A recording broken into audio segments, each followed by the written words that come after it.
Lampir adalah sebuah film yang merangkul penonton ke dalam dunia yang penuh dengan horor dan sentuhan thriller. Film ini sudah bisa disaksikan di bioskop-bioskop favorit Anda. Mulai tayang sejak 14 Februari 2024, film ini cukup menarik perhatian banyak orang dengan durasinya yang padat, sekitar 97 menit. Film ini disutradarai oleh Kenny Gulardi, yang juga bertindak sebagai penulis skenario. Sementara itu, Gandhi Fernando, Philip Lesmana, dan Clarissa Tanusudibjo adalah produser film ini. Pemain utamanya melibatkan Jolene Mari, Rory Ashari, dan masih banyak lagi. Film Lampir mengisahkan tentang petualangan menegangkan Wendy, diperankan oleh Jolene Mari, dan Angga, diperankan oleh Rory Ashari, sepasang kekasih yang tengah mempersiapkan pernikahan mereka. Untuk menciptakan kenangan indah sebelum hari besar, mereka memilih villa megah bergaya vintage sebagai lokasi pemotretan prewedding mereka. Tidak ingin merayakan kebahagiaan mereka sendirian, mereka pun mengajak teman-temannya. Keputusan untuk mengajak beberapa teman ikut serta dalam momen spesial itu, ternyata menjadi awal dari teror yang tidak terduga. Villa itu ternyata bukan hanya tempat yang indah, melainkan juga merupakan tempat persemayaman mak lampir, makhluk gaib yang berusaha mendapatkan keabadian dan ingin menjadi wanita tercantik dengan cara yang sangat mengerikan. Mak lampir kemudian memulai permainan mematikan, menyebarkan ketakutan dan kengerian yang tidak terbayangkan. Dalam upaya mereka untuk melarikan diri dari villa angker itu, mereka malah dihadapkan pada rintangan dan bahaya yang sangat mengerikan.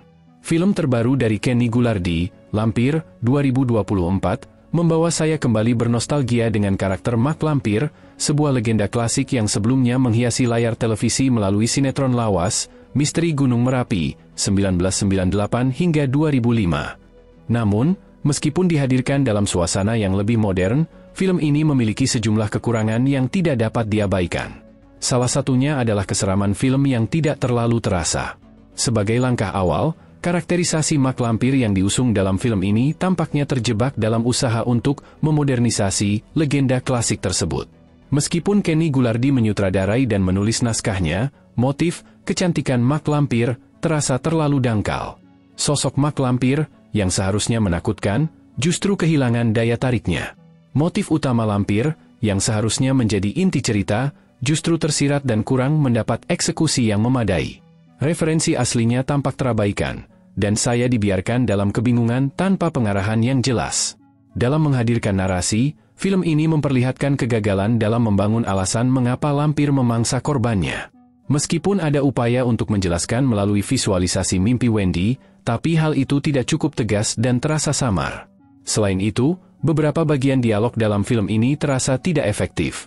Saya bahkan terganggu dengan informasi tentang villa yang telah berdiri sejak tahun 1900-an, namun terlihat sangat modern dan seperti bangunan baru. Apakah villa tersebut baru saja direnovasi? Informasinya kurang jelas.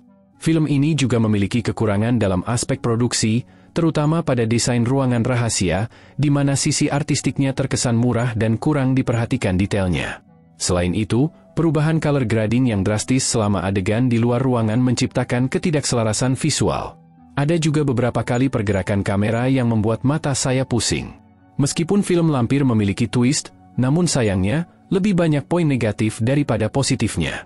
Sebagai film perdana dari Vision, Lampir belum mampu meninggalkan kesan yang berarti. Secara subjektif, saya memberikan skor 3/10 untuk nostalgia, akting pemeran, dan kisah yang cukup menghibur. Jangan sampai batal nonton, karena bisa jadi Anda akan menilai film ini bagus. Selamat menonton!